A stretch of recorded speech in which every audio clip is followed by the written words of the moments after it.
એકમ 2 માઇનર્સ માઇટર્સ વાર્તા વાંચો બોટમેન અને વિદ્વાન। એક દિવસ એક વિદ્વાન એક મોટી નદી પાર કરવા માંગતો હતો।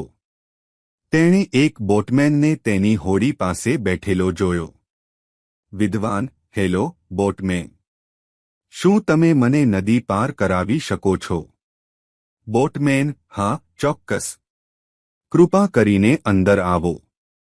બોટમેન ધીમે ધીમે બોટ ચલાવવા લાગ્યો।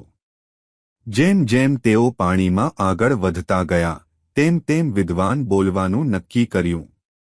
વિદ્વાન: શું તમને વિજ્ઞાન વિશે કંઈ ખબર છે? બોટમેન: ના સાહેબ, હું ક્યારેય શાળાએ ગયો નથી।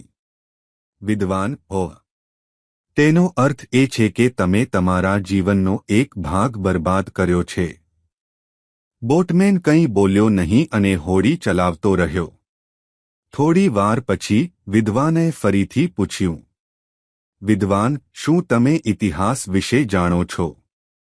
બોટમેન: ના સાહેબ, હું ફક્ત હોડી કેવી રીતે ચલાવવી તે જાણું છું। વિદ્વાન: શું દયાની વાત છે! તમે તમારું અડધું જીવન વેડફ્યું છે। બોટમેન હસ્યો પણ શાંત રહ્યો।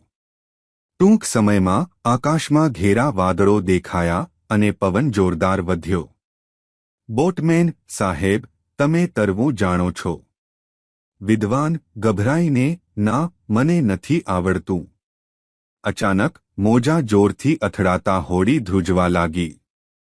હોડીમાં પાણી આવવા લાગ્યું। બોટમેન: સાહેબ, તોફાન આવી રહ્યું છે। હોડી ડૂબી શકે છે। જો તમે તરી નથી શકતા તો તમે જોખમમાં હોઈ શકો છો। વિદ્વાન ડરી ગયો।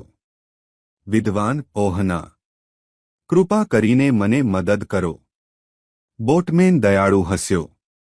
બોટમેન: ચિંતા કરશો નહીં સાહેબ, મને પકડી રાખો અને હું આપણને સુરક્ષિત રીતે તરી જઈશ। ખૂબ જ પ્રયત્નોથી બોટમેન જોરદાર પ્રવાહોમાંથી તરીને બંનેને કિનારે લઈ ગયો। જ્યારે તેઓ જમીન પર પહોંચ્યા ત્યારે વિદ્વાનને આભારની લાગણી થઈ। વિદ્વાન: મને બચાવવા બદલ આભાર। હવે મને લાગે છે કે માહિતી કરતાં કુશળતા વધુ મહત્વપૂર્ણ છે। બોટમેન: દરેક વ્યક્તિ અલગ અલગ વસ્તુઓ જાણે છે સાહેબ, તે જ વસ્તુ આપણા બધાને મહત્વપૂર્ણ બનાવે છે। વિદ્વાન હસ્યો અને બોટમેન સાથે હાથ મિલાવ્યા। વિદ્વાન: હું આ પાઠ ભૂલીશ નહીં। આભાર મિત્ર।